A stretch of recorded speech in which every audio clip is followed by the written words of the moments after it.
This 5-minute solution will show you how to change navigation bar of Android device.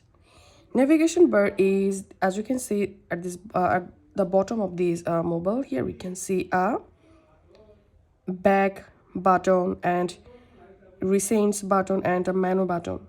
So this is basically the navigation bar or navigation menu.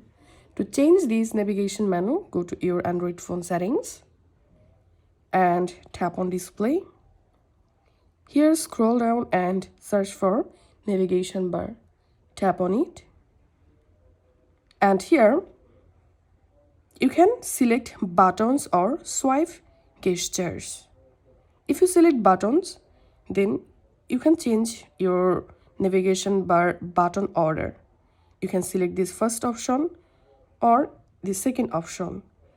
Here we can see navigation bar changing according to these two options.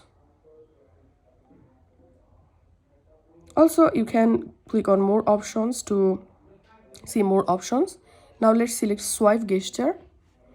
Then to go back, just swipe to this left side and go to home page.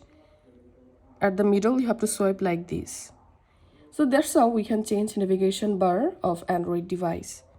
If you find this video helpful, make sure to subscribe 5-minute solution. See you in the next video.